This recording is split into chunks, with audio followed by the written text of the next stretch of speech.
Hello, students. Welcome to lecture 7 of the chapter BINA KUTIR, the short story BINA KUTIR.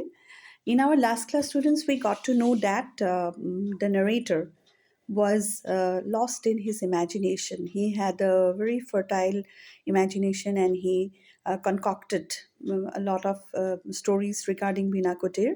And in his imagination, he considered BINA KUTIR to be handed over by the owner of the house to his son-in-law, okay, Bhavananda, and his wife Bina. The daughter and the son-in-law had inherited the property from their father-in-law because the father-in-law had the belief that they would be able to look after the property well, and the narrator was very happy in his imagination that they had not thought of selling it, or they had not thought of giving it on rent also, and they didn't seem to be interested in earning money like most of the people of the modern society, but they wanted to retain the pristine beauty of Bina Kutir and to maintain its uniqueness and not to tarnish its memories. Okay, now let us continue. When one of my colleagues suggested that Coca-Cola had be had instead of tea during the tiffin break, I resisted it with a faint smile. I will get the real flavor of Coca Cola in the evening in that stationery store I go to. That day I did not go out in quest of the rented house, even though the office superintendent had brought in information about one. And I got down from my bicycle in the darkened evening about in front of Binakuti. That is in page number 61, students, of your reader harmony, the last paragraph of page number 61. So the narrator is telling that when one of my colleagues suggested, okay, uh, next when he went to his workplace, and during the tiffin break one of his colleagues suggested that in spite of tea they might have Coca-Cola. Then the narrator resisted, telling that no, I will not have Coca-Cola. I get the real flavor of Coca-Cola in a particular stationery shop in the evening that I go. Okay, see, the colleague probably did not know the meaning, the underlying meaning of that statement, but narrator, why he preferred to have Coca-Cola in that stationery shop, because the bottle of Coca-Cola used to help him have get wings to his imagination. It was in a bottle of Coca-Cola that he used to concoct, he used to conjure up the pictures of the stories regarding the Bina Kutir. Okay, and that day I did not go out. In the evening, as usual, he went, but that day it was not in search of a rented house. Although the office superintendent had brought the information about one rented house was available, and I got down. He got down from his bicycle in the darkened evening just in front of the Bina Kutir. I noticed a letter box in one of the pillars of the veranda. Why had I not seen it earlier? And I discerned a dirty looking packet down there. It had rained last night. I figured some tramp may have dropped in, and seeing an abandoned house, he may start spending his time here. I pushed a bicycle along and parked it in front of the shop. Okay, so that day he intentionally he parked his bicycle near the Bina Kutir. He got down in front of the Bina Kutir, and then he noticed a thing, a letterbox, which he had missed the other days. Okay, a letterbox, you may mark it. He noticed a letterbox in one of the pillars of the veranda of Bina Kutir. Okay, and he was questioning himself, was wondering why didn't he notice it earlier. And I discerned a dirty looking, and he noticed a dirty looking packet down there. Down there means near that letterbox, and he assumed that it had rained on. Assume means he knew it was the same place.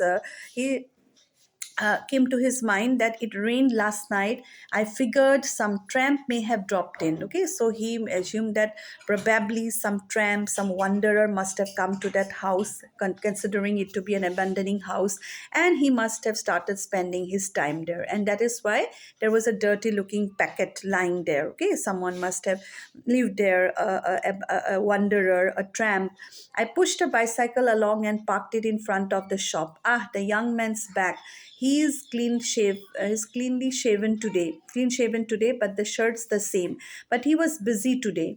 So when he parked his bicycle there and in front of the shop, then he looked at the young man's back. From the backside, he could see the young man, and he saw that that day the young man, the salesman of the stationery shop, he was clean shaved that day. He looked quite good, but the shirt was the same, and he seemed to be very busy. Even in his seat, in the seat, a man in suit and necktie was dealing with some fashion items, and he was occupied in filling up his notebook with his pencil. Maybe he was doing some calculations. Okay, so in that heat also, he noticed that a man had come who was wearing a suit, okay, and a necktie. Although it was so hot, one of the person was wearing a suit and a necktie, and he was dealing with some fashion items. Okay, a man who had come to that particular shop, a suit and a necktie. He was dealing with some fashion items. He was dealing with some items related to fashion, and he was occupied in filling up his notebook with his pencil. And that man was doing what? He was filling up a notebook with his pencil, and he was doing some calculations. I understood that he was a representative of some company. Underline that. And the narrator could make out that he must be a representative coming from some company who often comes to the shops because they have to make their products sold out. The young man looked up at me and smiled. 1 minute, and coming up to me, he shook his head. No, not possible. I was aware of it. I gently returned his smile. I knew that the house would not be available on rent. So that salesman, he had a few days he had been he was talking with the this narrator, so he came on terms with him. So when he saw the narrator, he said 1 minute, and coming up to me, he said 1 minute to that person with whom he was dealing, probably a representative. And then he came to the narrator and said that no, not possible. The narrator was aware of it. He gently returned a smile to the salesman. I knew that the house would not be available on rent. Okay, he's telling, I know, I got to know it from before that it won't be available on rent. How did he get to know it? From his imagination, he had come to the conclusion. In his imagination, so far we have come to know that he thought that the house was inherited by the eldest son. Second, he thought that it must have been inherited by the son-in-law and the daughter Bina. In both the cases, they did not want to give the house on rent in his imagination. So he told the boy that I knew it from before that it won't be available on rent. Would you like a Coca-Cola? That young salesman was asking him. Would you like a Coca-Cola? Yes, please. Okay, he wanted to have it. Placing a straw, he said, I asked our proprietor, he's from this place, from this neighborhood. He knows the entire history of the house. I had indeed told you about it. The elder son is a professor, a very capable man. The young one's a physician. His wife's apparently Punjabi. His relationship with the family is, so to say, his father actually bared him. And directing his attention to the representative, he said, you please finish it. He's been waiting. Okay. So what happened? Please try to understand. What did the salesman do? He asked him, would you like a Coca-Cola? The narrator said that, yes, please, I want to have it. So the salesman brought a Coca-Cola bottle, placed a straw into it, and then while he was offering the Coca-Cola to the narrator, he gave the information to the narrator that I asked a proprietor. Proprietor means the owner of our shop. He was just salesman. The owner of the shop, he was from that particular neighborhood. He belonged to that place. So he said that I asked the proprietor of this place, our shop. He knows this place, and he has given me this information. Okay, that and I have also told you before that his elder son is a professor and very capable man. He's an expert person, capable in his area, and his young son is a physician, a doctor. Okay, and his wife is a Punjabi. Please underline this information that we get. The salesman had already told the narrator that the young son had gone to Dibrugarh to study medical sciences, and by now he had become a doctor, physician. Eldest son was a professor, and the young son's wife was a Punjabi lady, and his relationship with the family was not good. His father had bared him. him. Buried him means he had severed all ties with his young son. They had no relation with his young son. And directing his attention to the representative, he said, "You please finish it. He's been waiting." Okay. So the salesman, after giving this information, he told the narrator, "You please finish the bottle of Coca-Cola. He's been waiting." That means he's referring to the representative and telling that he's been waiting for me. Let me go. Clear? The young man went in. I took a sip in, and again placing the bottle at a slant, I looked into the liquid, a picture in the backyard of Bina Kutir. In the light of the afternoon sun, an old bench, an empty wooden seat, an unlit earthen saki beneath the tulasi plant, a papaya plant, a man, tall man of around 30 to 32, 30 to 32 is taking a walk up and down. He seemed flustered, his head meeting the string drawn from hanging of the washing clothes at time. So after offering the bottle of Coca-Cola and giving him this piece of information, the salesman went inside the shop, and our narrator, he was having the Coca-Cola outside, and he made the bottle slanting, and he was about to drink. As in the last two incidents, whenever he was drinking the bottle of Coca-Cola, in the liquid he used to concoct the picture. This third time also, when he was he was about to drink the liquid, when he looked into the liquid, a picture again came before his eyes. It was conjured up. Okay, he imagined the picture before his eyes, and what was the picture? Underline, in the backyard. This time it was the backyard of Bina Kutir, the backside of Bina Kutir, and in the light of the afternoon sun. What time it was? It was the afternoon.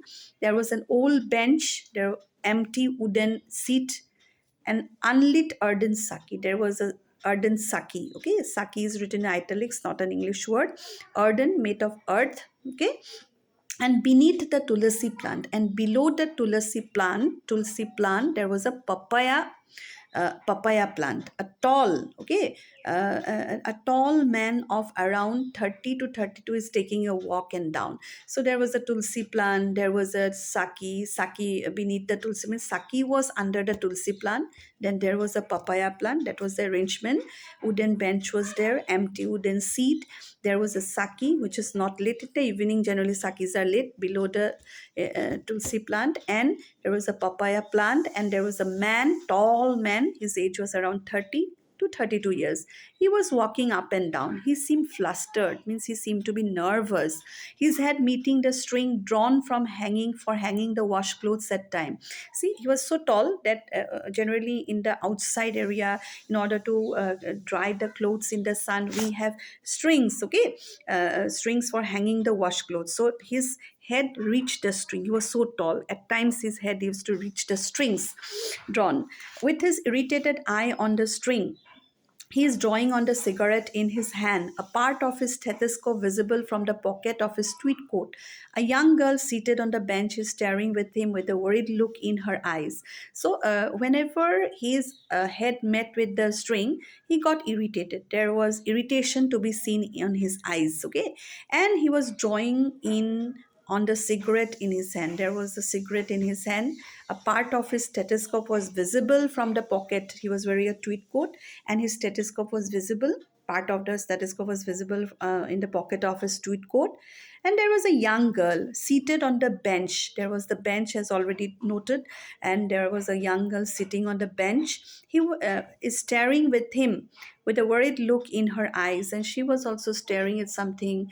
There was a worried look on her in her eyes. She was dressed in churidar kurta. Okay, underline that. What attire she was donning. She was wearing churidar kurta with her large chignon. Hers was a clear face. Chignon here means, students, a bun. Okay, when you tie your hair like this, it's a kind of bun. Okay, her hair was in a bun. Probably she had long hair. Hers was a face that was not clearly visible, but that she was flustered, that was clear. Her face was not clearly visible, but she also seemed to be nervous. Okay, the dupatta that covered her could not keep her pinkish skin from view. She was beautiful. Okay, her skin was pinkish in color, and the dupatta that she was covering her head with could not keep her pinkish skin from view, means one could see the pinkish skin, although she was taking the dupatta. Suddenly drawing on his cigarette from the final puff, he threw it away and came and sat on the bench, his eyes focused on the girl. Okay, so what he did, that man, young man, tall young man, he drew on his cigarette for the final puff, and then he threw the cigarette away, came and sat near the girl on the bench, and his eyes were focused on the girl. He was looking at the girl. His lips a tremble. A tremble means they were trembling. A cinematic close-up shot would brought the complete face into bottle. See, as if it was a filming of something, okay, and the cameras were on for the narrator. And he said that, see, in films we see the close-up shot when the face is shown from close proximity, again long cut shots. So he's saying that suddenly I saw a cinematic close-up shot and his complete face was visible in the bottle of the Coca Cola. His firm lips and the square business like chin, and the yearning in the youthful, exciting sensuality of the young girl, the two eyes drawn into the camera.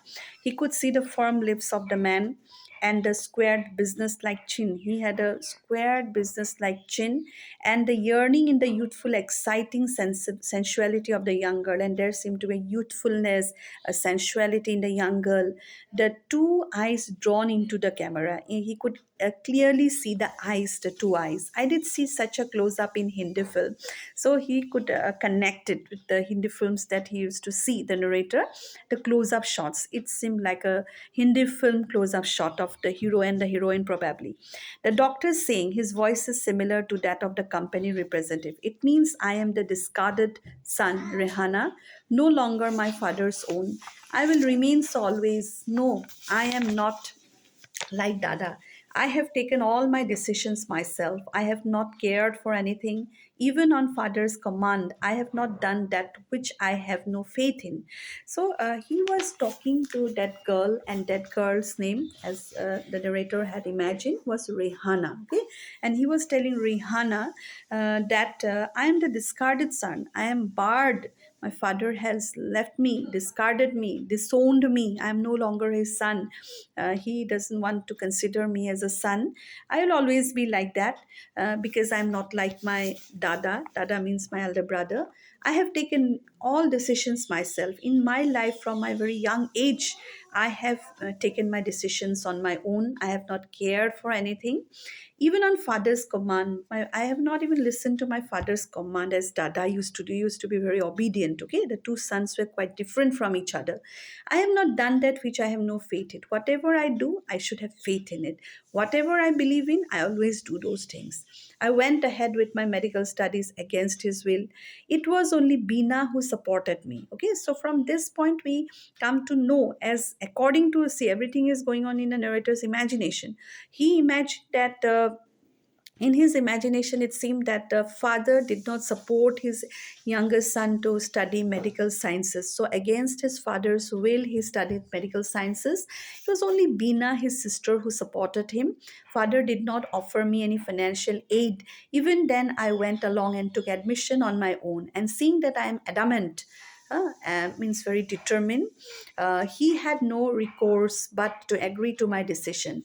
And when the father said that I am not going to help you financially to study medicine, then he tried to earn on his own, and he took the admission with his own money.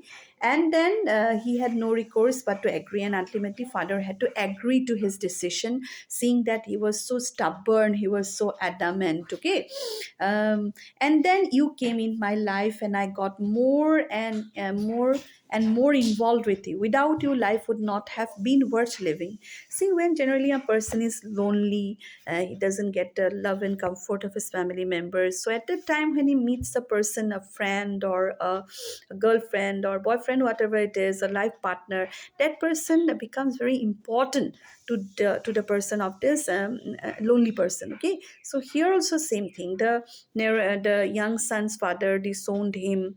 Then he didn't get support from the family. Only his sister used to agree to his proposal. So when he found this girl, Rihanna, he found a new meaning to his life, and that he's admitting before her, okay, before his lover. And he's telling that lover, and now probably his wife, is telling that when I found you, I realized that life is now worth living. I have heard so much, but I did not give a damn to anything. Your background, your history, your religion, caste. I just ignored everything and made it clear that I was marrying you. See, so much of opposition came. Generally, it happens to students. We live in a society. Now things are becoming easier, but in the past, the society used to be very rigid, and generally, marriages used to take place between people of the same caste, same community, same religion. But he's telling that when you came to my life, there are so many people were telling so many things. I heard so much, but I didn't give any importance to those things. Okay, I loved you and I wanted to marry you.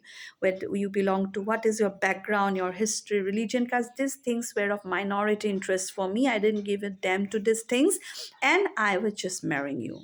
All of them with their complaints, such conflicts and questionings, the flying of tempers, it all so well. Okay, so he's telling that the turmoil, the difficulty, difficult situation he had to go through in order to marry this Punjabi girl.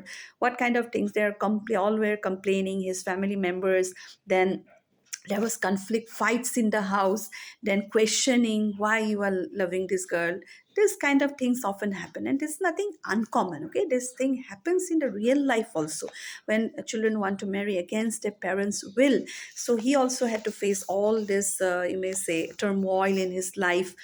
A father declared, whatever how too heard about this girl playing off their tempers, people were showing tempers to me, he was also angry. Father said, see, we too have heard about this girl. You know about her. And after knowing everything, how can you bring her to my home? Whatever it was, father declared, if you marry against my wish, you are not going to get a single paisa from me. Generally, there is a kind of you may say verdict given by the parents. Okay, so the father warned him that, see, if you marry this girl, I am not going to give you anything. Nothing of my property, not a single paisa will you get from my property. This fine. I'm not going to ask for anything from you. How and under what circumstances I pursued my medical studies, scholarships, loans, and the tuitions. I did. You know it all. You have been with me all along. Then he was telling all these things to Rihanna. He's telling that that's fine. I didn't ask for anything from my father, because I know I had completed my medical studies under such difficult circumstances. I took scholarships. I applied for scholarships. I got scholarships. I took loans. I did tuitions. And then you have been all along. You had been a constant moral support for me all through this difficult journey. I have been cut off from all my relatives. Only Bina has supported me so far. See, all the relatives, not only his siblings or father, other family members also did not have any contact with him, cut off from them. And now, after leaving me without any relation with the family whatsoever, see what father has bequeathed me. Bequeathed means to give something after death. Why did he make such a will? Why did he leave the responsibility of this house to me? So from this line we come to know that after his death, the father had given the property to his son, the younger son. Okay, before that he had no relation with his family. He did not know, for a long time he had no contacts with his family members. He was away from that family, and suddenly the father dies, and before that he had made a will that after his death, that Bina Kutir will go to the younger son. And that was what they were talking. That is why they look so nervous, tensed, this man, young son, and his wife Rehanna. Okay, what am I going to do with the property? I have left this place. He placed his hand on her shoulder, and this gesture cut off a side of her face from view. He put his hand on her shoulder, and he's telling his wife, see, Rehanna, what am I going to do with this property? Long back I had left it. I had no relation with this property. I had nothing to do with it. The family members were away from me. Rihanna, it is for you that I ultimately left home. I no longer recognize the things in this house. At least you must not tell me to come and live here. Don't tell me to give it on rent and pocket that money. So he's telling Rihanna, see, why did I have to leave this house? Only for your sake I loved you, that's why I left this house. So I cannot connect with the things in this house. Long back I deserted it, long back I left it, so I'm not sentimental or emotionally associated with this house, okay? And this I did for your sake, only because of your love, only because to marry you I was away. I separated from my family, and now you please don't tell me that I have to come back and live here again, okay? That will be very difficult, okay? I cannot find any connection with this sentimental emotional connection with this house. Yes, and I don't tell me to give it on rent also. The for me those will be probably peanuts, okay? What shall I do with the money? Yes, I will maintain the house, pay whatever taxes I have to, my own money. It is that is how it is destined. Let it be so. I will call up Mr. Mehta in our Calcutta office tomorrow. You will be receiving the entire consignment on Monday. I will take care of it. Rest assured. Okay, then I will take your leave. Namaskar. So he is telling that. Please don't tell me to give it on rent. I want this property to be looked after by Mehta. I'll call him up in Calcutta office, and he will receive the entire consignment. And see, whatever tax I will give it with my own money, that is what, let it be so, okay? Let it be like this. I can't come and live here now. I've already established somewhere else, so how can I do it? Okay, I'll take care of it. The rest assured. Okay, I take your leave. Namaskar. The final words were those of the company representative. The crimson liquid of the bottle shone in the light. The picture lay with it. Representative left the shop. See, students, it seemed that those words were by the younger son. No, those words were the words of the representative. Okay, Mr. Mehta in our Calcutta office tomorrow will be receiving the entire consignment. Okay, the consignment of the, it's a business term, of the shop. Okay, on Monday I will take care for rest assured. Okay, then I take your leave. Namaskar. That is, namaskar was done, given by the representative, company representative, to the salesman. Okay, and their conversation, where does it end? It's very difficult to demarcate, no? Their conversation between the younger son and his wife Rehana, their conversation ends up here. Well, I will maintain the house, pay whatever taxes I have to with my own money. It is, that is how it is destined. Let it be, okay? Let it be so. Till here their conversation ends up. Clear? The rest is the words of the company representative telling to the salesman. The final words are those. So that is why the author has written like that, because we'll get confused. Okay, that's why I didn't bring up the reality. The final words were those of the company representative. The crimson liquid of the bottle, crimson reddish color, the Coca-Cola, shone in the light. The picture lay within. That was the picture that the narrator was conjuring up in the bottle. The representative left the shop. The representative went away. Ah, commitment is more valuable than property. Such people do exist in this world. Right, there are such people indeed. Is money everything? So that word, the narrator immediately is telling that yes, for some people, property is not that valuable as commitment, the word that they give. Okay, there are such people indeed. Money is not everything for everyone. The young man came forward. Whatever it is, it won't be possible. The salesman was telling our narrator that whatever it is, it won't be possible. At least not in the near future. There is a legal tussle, legal battle. Okay, he's telling that in the near future, it won't be possible. At least let's see what happens in the further in the far away future. There's a legal battle between the two brothers for the land. That's why the house is in this state. That is the reality, which is the salesman is telling the narrator. A battle, legal battle going on between the two brothers for the land, who will own it, who ends up will be the known to be, after the matter is the matter will be taken to the court, it will be settled, then the winner one, the one who wins the battle, he will be the owner. A long time to go. I think you should leave your interest in this house. The doctor, professor, he writes textbooks and notes now, money now. He will be opening a press in his own house. It is much more profitable than being a publisher. The young one, the doctor, I mean, he wants to construct a huge RCC building and give it on rent with his own chamber in the ground floor. Anyway, if you want one immediately, I have found information about an accommodation in Lakhit Nagar. So that is the reality, students. All all the imagination was broken, shattered into pieces when this salesman gave the real information to the narrator that, see, this house you cannot get in on because it's a disputed property. The two brothers are fighting. They are going to the court. It will be matter to settle in the court who will get the property. They are so selfish. They are ultimately like the other people. The elder one wants to build a press there. It will be more profitable than being a publisher. The younger one wants to build a RCC building there with his own chamber in ground floor. Okay, that's why they are vying for the property. They're fighting for the property. Who is going to get it? See, if you want a rented house, I have found one information in Lachitnagar. You may get it. I drew the remaining drink with my last sip, and keeping the bottle at the counter, answerless, I kept looking within its emptiness for a long time.